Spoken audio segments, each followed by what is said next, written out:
Bismillahirrahmanirrahim. Alhamdulillahi rabbil alamin.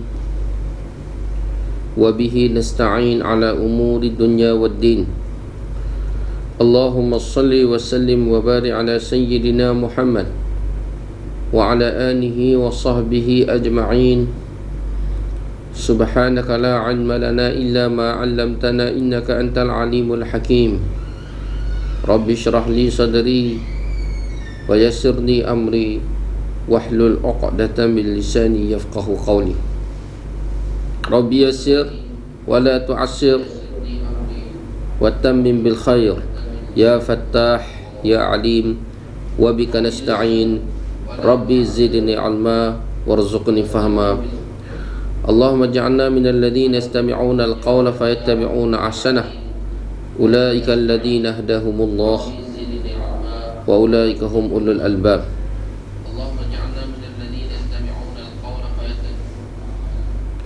Alhamdulillah, sama-sama kita panjatkan syukur kepada Allah Subhanahu wa taala di atas segala nikmat yang telah Allah Subhanahu wa taala berikan kepada kita. Nikmat kehidupan, nikmat harta benda, nikmat dapat bernafas, nikmat segala-galanya yang mana kita tidak mampu untuk menghitung dan mengira nikmat daripada Allah Subhanahu wa taala. Allah Subhanahu wa taala berfirman, "Wa in ta'uddu ni'matallah la tuhsuha." Sekiranya kamu nak menghitung dan mengira nikmat Allah Subhanahu wa taala, kamu pasti tidak akan mampu untuk menghitungnya. Nikmat yang paling besar yang Allah Subhanahu wa taala berikan kepada kita ialah nikmat agama dan juga nikmat perutusan Rasulullah sallallahu alaihi wasallam kepada umat ini. Ini merupakan nikmat yang paling besar. Berdasarkan firman Allah Subhanahu wa taala fi kitabihil aziz, ba'da a'udzu billahi minasyaitonir rajim. Al-yawma akmaltu lakum dinakum wa atmamtu 'alaikum ni'mati wa raditu lakumul Islam madina. Pada hari ini aku redha. Al-yawma akmaltu lakum dinakum. Pada hari ini aku lengkapkan, sempurnakan agama kamu. Wa atmamtu 'alaikum ni'mati wa raditu lakumul Islam madina. Dan aku sempurnakan nikmatku kepada kamu dan aku redha Islam sebagai agama kamu.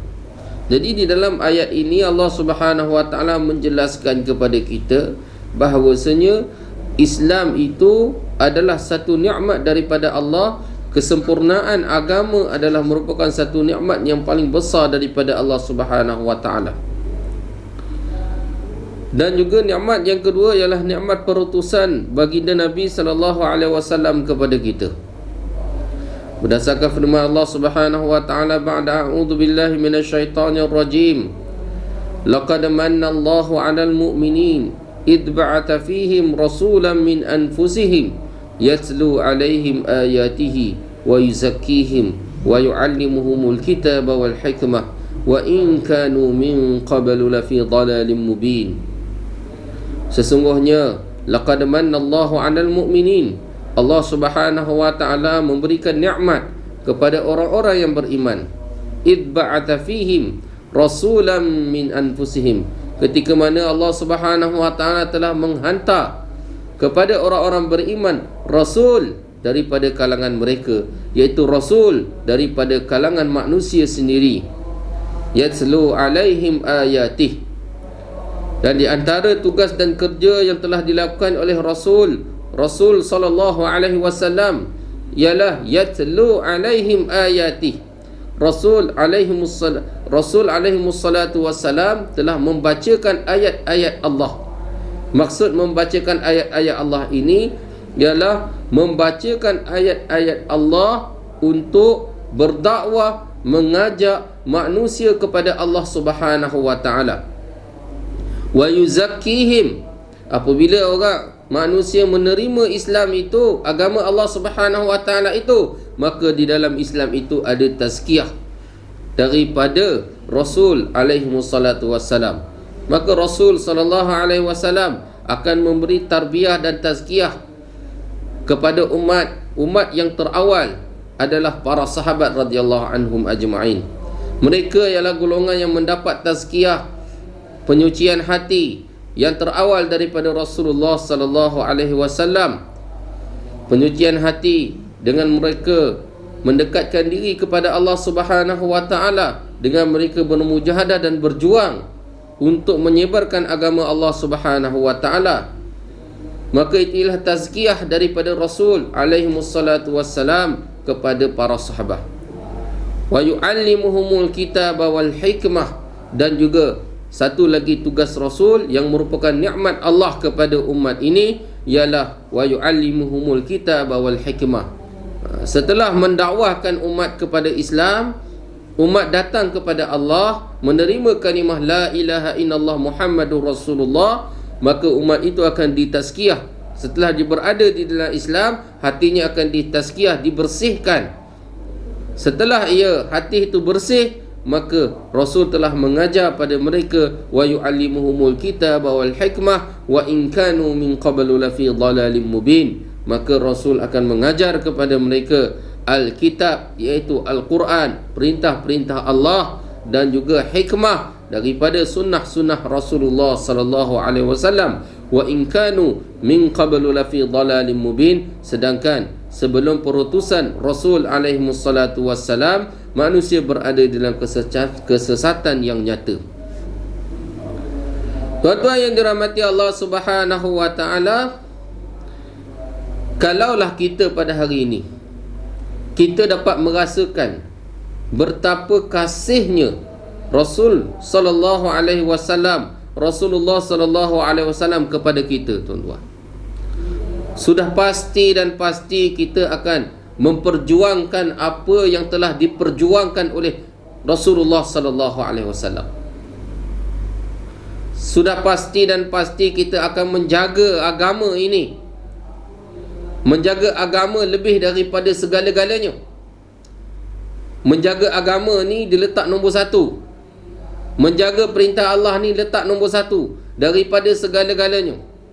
Kerana inilah perjuangan Rasulullah sallallahu alaihi wasallam kepada umat ini.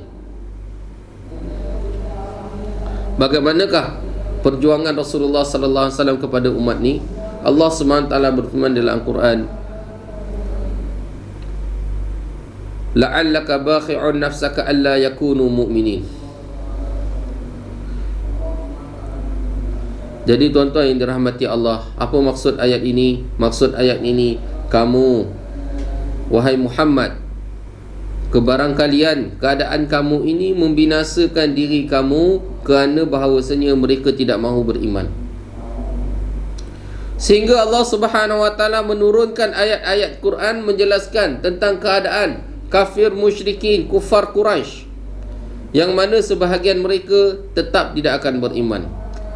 Kalau kita baca ayat Quran surah Baqarah ayat yang ke-6, innal ladzina kafaru sawa'un 'alaihim a anzartahum am lam tunzirhum la yu'minun. Sesungguhnya orang-orang kafir ini sawa'un 'alaihim a anzartahum am lam tunzirhum la yu'minun. Orang-orang kafir ini sama sahaja atas mereka. Sama saja atas apa? Atas orang-orang kafir itu. Sama saja atas mereka. A'anzartahum am lam tunzirhum la yu'minun. Sama ada kamu memberi peringatan kepada mereka ataupun tidak memberi peringatan kepada mereka, mereka tetap tidak mahu beriman kepada Allah Subhanahu wa taala. Kenapa ayat dah? Dan juga ada di dalam Al-Quran Allah SWT turunkan, faminhum syaqiyyu wa sa'id. Daripada kalangan manusia ini ada yang syaqi, ada yang sa'id. Apa makna syaqi? Syaqi bermakna celaka, iaitu mereka yang tidak mahu menerima Islam, mereka yang menentang Islam habis-habisan. Mereka ni syaqi, kata Allah Subhanahu wa taala, faminhum syaqiyyu wa sa'id. Dan di kalangan manusia ini ada yang sa'id. Apa makna sa'id? Sa'id tu mereka yang bahagia, mereka yang menerima Islam, menerima apa sahaja yang dibawa oleh Rasul alaihi wassalatu wassalam. Dan ayat yang saya bacakan yang pertama tadi, innal ladzina kafaru sawa'un alaihim, sesungguhnya orang-orang kafir sama sahaja atas mereka, a'anzartahum am lam tunzirhum la yu'minun, kamu beri peringatan kepada mereka ataupun tidak beri peringatan kepada mereka, mereka tetap tidak mahu beriman. Kenapa ayat seperti ini diturunkan kepada Rasul sallallahu alaihi wasallam, tuan-tuan?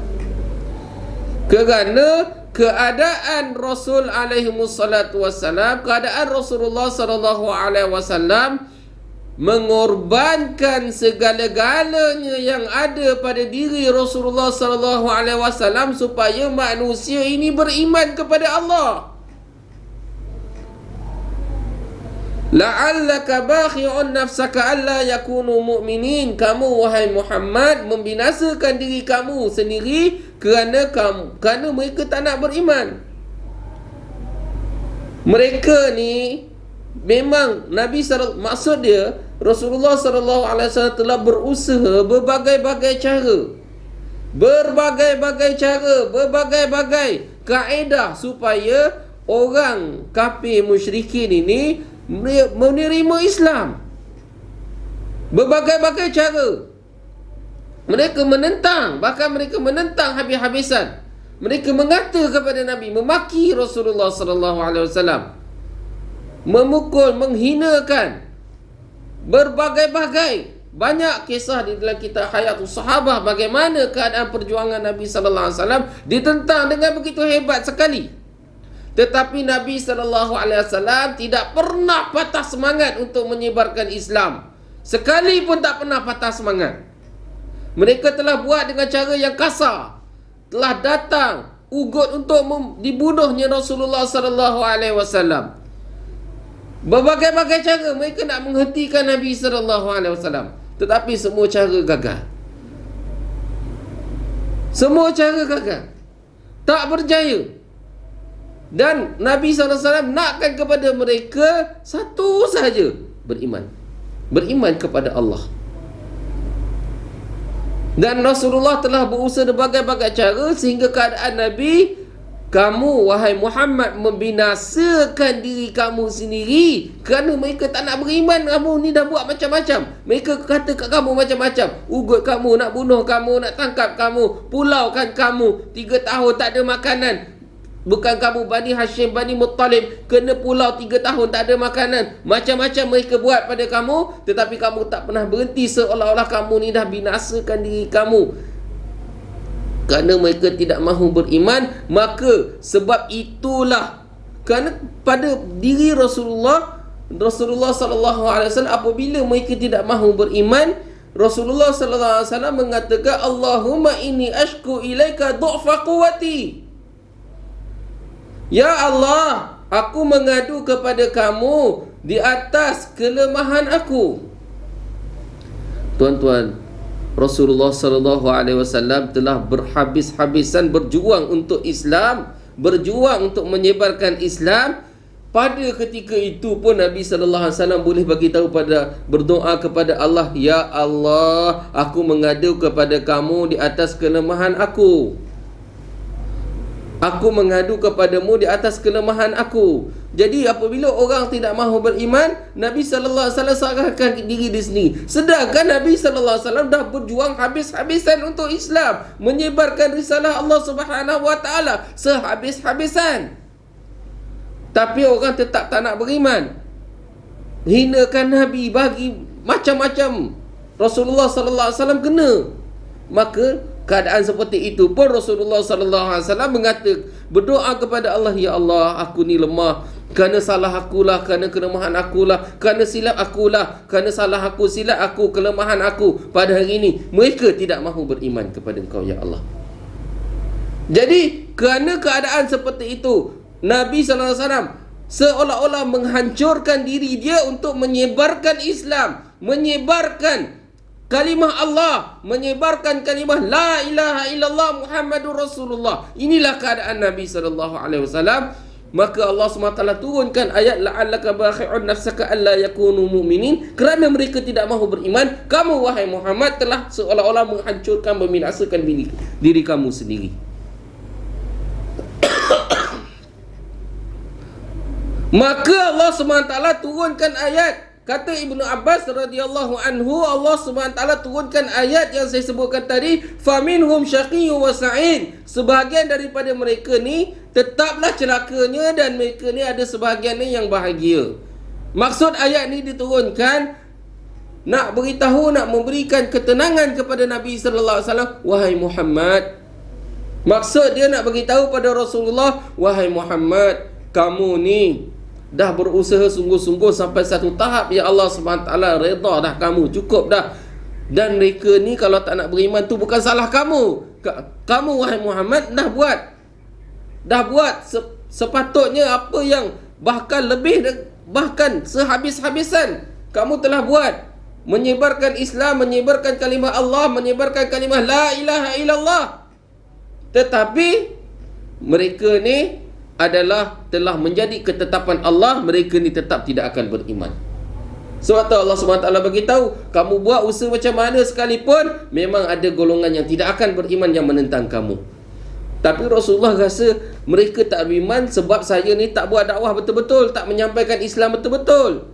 Sebab kelemahan saya ini pada diri Rasulullah. Tetapi Allah SWT beritahu, wahai Muhammad, kamu dah buat. Dan mereka ni memang golongan yang mana sawaun alaihim a'andartahum an lam tundirhum la yu'minun. Sama sahaja atas mereka, kamu nak beri peringatan ataupun tidak mahu beri peringatan, wahai Muhammad, mereka tetap tidak akan beriman. Faminhum syaqiyyun wa sa'id. Daripada kalangan umat ada yang celaka, menang tidak mahu menerima Islam, dan sebahagian daripada mereka golongan yang sa'id, golongan yang berbahagia, golongan yang mendapat hidayah dan petunjuk daripada Allah Subhanahu wa taala. Dan Nabi sallallahu alaihi wasallam tidak pernah sekali-kali berhenti buat dakwah, tuan-tuan. Tak pernah sekali-kali berhenti buat dakwah. Sebab itulah tuan-tuan yang dirahmati Allah, kalau kita tahu betapa kasih sayangnya Nabi sallallahu alaihi wasallam kepada kita, sayangnya Rasulullah sallallahu alaihi wasallam kepada orang-orang yang beriman, inginkan, laqad ja'akum, sesungguhnya Allah SWT telah menghantar kepada kamu rasulun min anfusikum azizun alaihi ma anittum harisun alaikum bil mu'minin raufur rahim. Allah telah menghantar kepada kamu rasul daripada kalangan kamu. Setiap apa kesusahan kamu merasa berat pada dirinya, harisun alaikum bil mu'minin, sangat menginginkan dan sangat tamak supaya kamu beriman, menjadi orang-orang beriman. Sangat kasihnya kepada orang-orang beriman. Inilah keadaan kaifiat Nabi sallallahu alaihi wasallam. Kerana itulah tuan-tuan yang dirahmati Allah, kalau kita tahu kasih sayangnya Rasulullah sallallahu alaihi wasallam kepada kita, betapa risaunya Nabi sallallahu alaihi wasallam, sayangnya Nabi sallallahu alaihi wasallam kepada ummah, maka kita akan jaga sungguh-sungguh agama yang ditinggalkan oleh, yang diperjuangkan habis-habisan oleh Rasulullah sallallahu alaihi wasallam pada hari ini. Hari ini agama dipermain-mainkan, dilekeh-lekehkan, hukum-hukum Allah dipermain-mainkan. Dan kitalah orang Islam lah pada hari ini perlu mempertahankan agama ini, perlu mempertahankan Islam ini. Allahu Akbar. Tuan-tuan yang dirahmati Allah Subhanahu wa taala, di dalam satu hadis Nabi sallallahu alaihi wasallam menjelaskan, wadittu an alqiya ikhwani, aku sangat-sangat ingin untuk aku berjumpa dengan saudara-saudaraku. Jadi para sahabat pun bertanya, ya Rasulullah, alasna bi ikhwanik ya Rasulullah, wahai Rasulullah, adakah tidak kami ini saudara-saudara Tuhan? Maka Rasulullah sallallahu alaihi wasallam beritahu, antum ashabi, kamu adalah sahabat-sahabatku. Walakin ikhwani, tetapi saudara-saudaraku ialah mereka yang datang selepasku dan beriman kepadaku, dan mereka tidak sempat berjumpa dengan aku. Jadi betapa kasihnya Rasulullah SAW beritahu, Nabi ni rindu nak jumpa kita, tuan-tuan. Lebih-lebih rindu lagi kalaulah kita hari ini memperjuangkan apa yang Nabi SAW perjuangkan. Dan iman umat akhir zaman ini, tuan-tuan, iman umat akhir zaman ini adalah iman yang sangat-sangat berharga di sisi Allah Subhanahu wa taala. Di dalam satu hadis menjelaskan, Rasulullah sallallahu alaihi wasallam menjelaskan, tuba liman amana bi wara'ani. Beruntunglah mereka yang liman amana bi wara'ani, yang beriman kepada aku dan melihat aku. Dan Rasulullah sallallahu alaihi wasallam telah sebut 7 kali, tuba, tuba, tuba, tuba, tuba, tuba, tuba. Beruntunglah, beruntunglah, beruntunglah, beruntunglah, beruntunglah, beruntunglah, beruntunglah, sebanyak 7 kali Rasulullah sallallahu alaihi wasallam sebut. Kepada siapa? Kepada mereka yang beriman kepada aku dan tidak melihat aku. Ini untuk siapa hadis ni? Untuk kita semua tuan-tuan yang dirahmati Allah. Allahu Akbar. Sebab itulah pentingnya kita tetap istiqamah. Tetap istiqamah memperjuangkan Islam, memperjuangkan hukum-hukum Islam, memperjuangkan perintah-perintah Allah, memperjuangkan sunnah-sunnah Nabi yang telah ditinggalkan oleh Nabi sallallahu alaihi wasallam. Mungkin kadang-kadang di dalam perjuangan ini akan dihina, dipandang hina, dipandang lekeh, dipandang tidak ada apa-apa. Tetapi itulah perjuangan yang telah dibuat oleh Nabi sallallahu alaihi wasallam. Berdasarkan satu hadis, Rasulullah sallallahu alaihi wasallam bersabda, "Inna ad-dina bada'a ghariban wa yarji'u ghariban kama bada'." Agama ini bermula dalam keadaan gharib, asing. Wa yarji'u ghariban kama bada', dan agama akan kembali menjadi asing seperti mana pada permulaannya. Pada permulaan Rasulullah sallallahu alaihi wasallam nak memperjuangkan hukum Allah, nak memperjuangkan Islam ini, Nabi sallallahu alaihi wasallam berada dalam keadaan terasing, dalam keadaan dicaci, dimaki, dihina, dalam keadaan berbagai-bagai ujian yang dihadapi. Sehingga Rasulullah SAW beritahu, tidak ada satu orang yang mana disusahkan, disakiti lebih lagi daripada aku. Nabi teruk, Nabi SAW disakiti. Adakah kita pada hari ini, kalau kita nak mempertegakkan Islam, kita diperli sikit, kita dah rasa putus asa. Sedangkan Nabi SAW beritahu, akulah yang paling teruk disakiti, akulah yang paling teruk dihina, dicaci, dimaki, menerima ujian yang berbagai-bagai ujian. Inilah keadaan Nabi SAW. Dan Rasulullah beritahu, inna ad-din bada'a ghariban wa yarji'u ghariban kama bada'. Satu masa nanti agama juga akan menjadi asing, akan menjadi perkara yang tidak disukai. Satu masa nanti akan jadi perkara macam tu. Orang yang nak amalkan sunnah, yang nak hidupkan perintah Allah, yang nak hidupkan agama, diperli, dikata macam-macam dan sebagainya. Dan kata Rasulullah sallallahu alaihi wasallam, fatuba lil ghuraba, fatuba lil ghuraba. Beruntunglah mereka yang menjadi orang asing kerana agama. Siapa dia itu?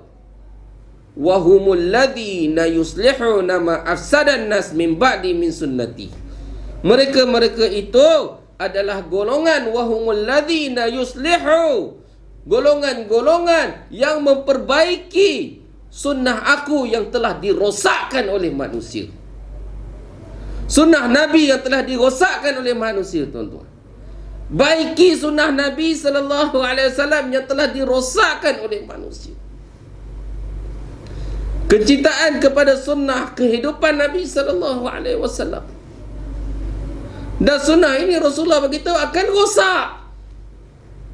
Sunnah Nabi akan rosak. Orang akan tinggalkan sunnah Nabi, tidak mahu amalkan sunnah. Allahu Akbar, tuan-tuan. Siapa yang nak jadi pembantu agama Allah? Allah Subhanahu wa taala mengajak kita semua menjadi pembantu agama Allah. Yang ayat yang terakhir Allah Subhanahu wa taala telah menyebutkan, ya ayyuhalladzina amanu kunu ansarallah. Wahai orang-orang beriman, hendaklah kamu menjadi pembantu dan penolong agama-agama Allah. Kama qala Isa bin Maryam lil hawariyin man ansari ila Allah. Seperti mana kata Isa bin Maryam alaihi salam kepada hawariyunnya, pengikut-pengikutnya, man ansari ila Allah, siapa yang nak menjadi pembantu agama Allah ni? Qala al hawariyun nahnu ansarullah. Kata hawariyun, kamilah akan bersama-sama bantu menjadi pembantu agama Allah Subhanahu wa taala. Jadi pada hari ini Apa-apa ibu-ibu yang dirahmati Allah Subhanahu wa taala, marilah sama-sama kita menjadi pembantu agama Allah yang sentiasa menghidupkan sunnah, menghidupkan amalan-amalan agama, menghidupkan perintah-perintah Allah di muka bumi.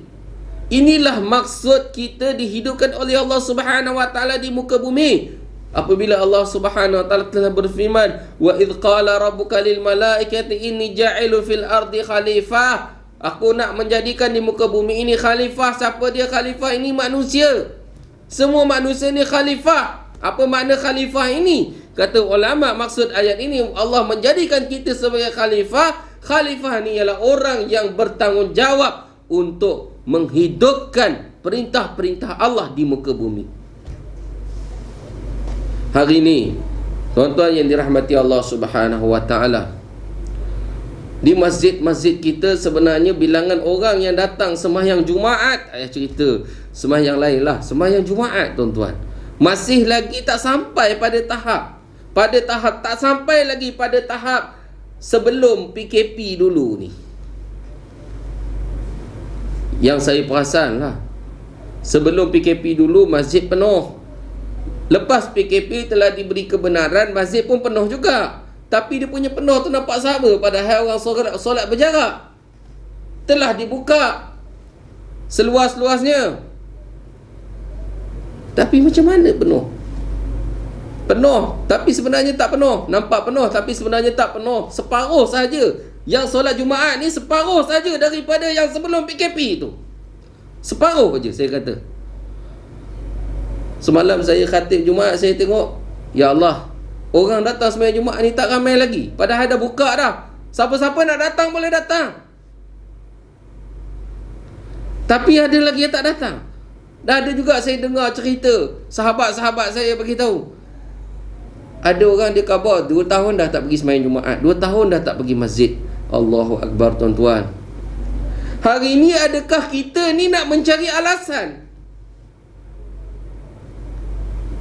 Kita ni nak mencari alasan di depan Allah Subhanahu wa taala. Adakah alasan kita diterima di depan Allah? Kalaulah kita kata Covid tu kata tak boleh pergi masjid, 2 tahun tak pergi masjid sebab takut Covid.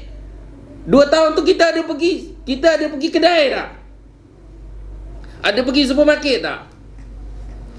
Jadi pergi supermarket, pergi kedai. Jadi adakah Covid tu di masjid je, kedai supermarket tak ada Covid? Covid ni tak kenal masjid ke supermarket ke kedai, tak kenal. Itulah kita pada hari ini tuan-tuan. Inilah fikir risau bimbang umat pada hari ini. Yang datang sembahyang Jumaat ni, masjid dah buka seluas-luasnya pun, yang datang pada hari ini baru separuh daripada yang sebelum PKP, sebelum bulan 3 2020. Separuh. Sebab kita solat berjarak. Tengok yang penuh sama banyak, sebenarnya kurang separuh sebab dah solat berjarak. Allahu Akbar. Dan kita juga berharaplah satu masa nanti pandemik ni jadi endemik. Nampak ni je tak berakhir. Kita berharap juga mana dia perkara-perkara solat-solat berjarak dan sebagainya ini, pihak berkuasa dapat mengkaji balik. Perkara-perkara seperti ini, bagaimana kita dapat solat saf, rapatkan saf kembali. Sebab Covid ni ada di mana-mana dah. Kita akan hidup di dalam Covid. Beberapa bulan lepas Singapura dah beritahu hidup di dalam Covid. Kan? Saya ada jumpa beberapa sahabat berbalik daripada luar negara atau urusan tertentu. Kan, mereka beritahu di luar negara ni dia dah open dah. Nah, kalau kata tempat-tempat kampung-kampung tu sembahyang dah macam biasa, rapat-rapat dah. Cuma di bandar-bandar tu dia buat macam ni. Siapa-siapa yang nak solat rapat, mai ke depan. Tak takut Covid-nya. Mai ke depan solat. Siapa-siapa yang nak sembahyang berjarak, boleh, tak ada masalah. Sembahyang kat belakang, bermayanglah berjarak. Kan? Takut. Nak buat macam mana kalau orang takut kan? Daripada tak sembahyang, kena sembahyang. Kan? Kerana satu perkara tuan-tuan, satu perkara seperti mana saya pernah dengar Ustaz Kazim Ilyas bagi tahu, satu perkara SOP berkaitan solat yang mana kalaulah ia sebulan, 2, 3 bulan mungkin kita boleh terima. Tapi kalau dah sampai bertahun-tahun, kata Ustaz Kazim Ilyas, ini perlu dikaji semula. Kerana perkara yang berkaitan dengan agama, sunnah ini perkara yang penting sebenarnya. Setiap sunnah Nabi sallallahu alaihi wasallam ni penting. Sunnah solat ni kena rapat. Itu sunnah. Dan saya juga dapat berita daripada sahabat saya baru balik pada luar negara. Dia cerita orang Islam dekat luar negara. Negara kafir ni tuan-tuan. Negara kafir Eropah, tak saya kat France. Di luar negara, dia beritahu macam mana, apa yang dia beritahu. Orang Islam kat sana memang masa Covid, sekarang ni dia dah open. Sebelum ni dia Covid, kat sana semayang ni, bila semayang dia memang ada penjarakan sosial 1 meter. Ya betul, memang ada. Tapi bila time semayang, dia semayang rapat-rapat. Dia bila semayang rapat-rapat, polis datang. Ada orang report, polis datang. Kata, kenapa kamu ni rapat-rapat? Lepas habis semayang, polis tanya, kenapa kamu ni rapat-rapat? Kamu ni tak ikut SOP. Maka orang Islam kat sana pun jawablah dekat polis tu. Dia khabar, kami tidak dilarang untuk bersolat. Tidak ada perintah dilarang untuk bersolat. Kami tidak dilarang untuk bersolat. Yang kami dilarang adalah kami dilarang untuk apa-apa. Kami tidak dilarang untuk bersolat. Jadi polis ni orang kafir. Polis orang kafir pun tanya, kenapa kamu tak rapat? Dia kata, kami solat. Kenapa kamu rapat? Kami solat. Orang Islam tu jawab dekat polis, jarak ni bukan solat. Beritahu pada orang kafir, jarak ni bukan solat. Yang solat betul kena rapat. Jadi kami solat rapat. Lepas solat dia jarak balik. Lepas tu bila nak solat dia rapat balik. Lepas solat dia jarak balik. Macam tu. Jadi makna dia perintah negara pada hari ini supaya kami kena jarak-jarak. Kami tidak dilarang untuk menunaikan solat.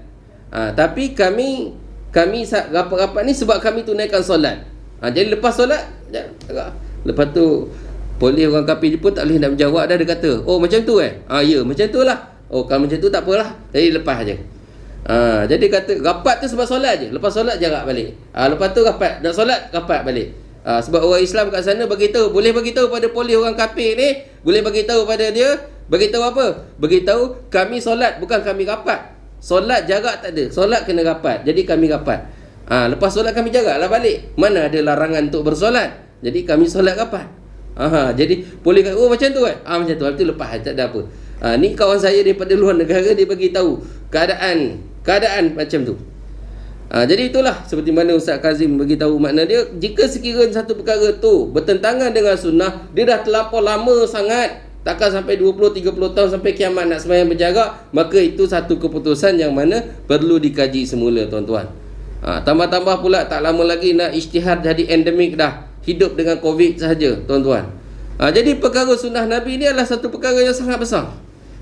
Sebab itulah kita harap pihak berkuasa agama sama-sama dapat memperincikan lagi perkara-perkara seperti ini tuan-tuan. Begitulah juga kita harap ramai solat ni merupakan tiang agama. Bila masjid tu sudah dibuka, maka kita datanglah ke masjid. Jangan kita mencari alasan yang mana alasan-alasan kita ini di hadapan Allah nanti tidak akan diterima oleh Allah Subhanahu Wa Taala. Kalau Allah Subhanahu Wa Taala kata kita, kenapa kamu 2 tahun tak pergi masjid? Sebab Covid, kami takut Covid. Kan, kena pergi masjid sebab takut Covid. Okey, kalau macam tu, kamu ada tak pergi supermarket? Ada tak pergi beli barang? Ada. Ada tak pergi tempat tu, tempat ni? Ada tak? Ada tak pergi kerja? Ada. Jadi kenapa kamu tak boleh pergi ke masjid? Jadi adakah alasan ini diterima oleh Allah Subhanahu Wa Taala? Itu perkara yang perlu kita perhatikan tuan-tuan.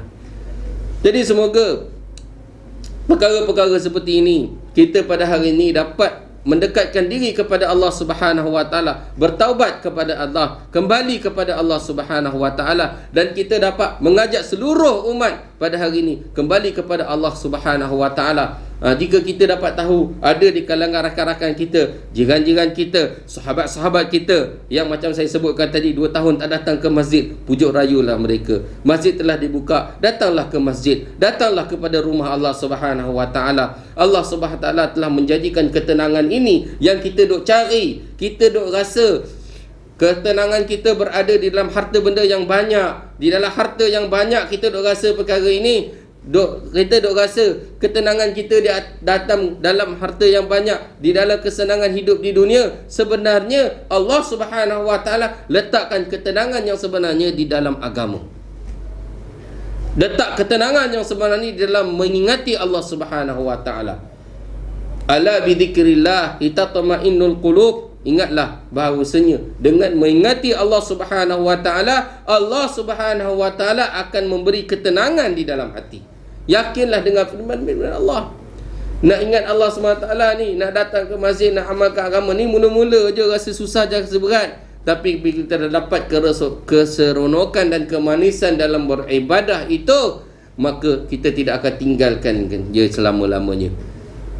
Oleh kerana itu, marilah kita sama-sama menjadi pembantu kepada agama Allah, pembantu kepada Nabi SAW, yang mana Rasulullah telah berjuang habis-habisan untuk umat ini, untuk menyampaikan Islam, risalah Allah kepada umat ini, supaya umat dapat mengamalkan agama yang sempurna, supaya sebelum kita meninggalkan dunia ini, kita telah mempersiapkan diri kita dengan iman yang dan amalan yang sempurna untuk kita menghadap Allah Subhanahu Wa Taala.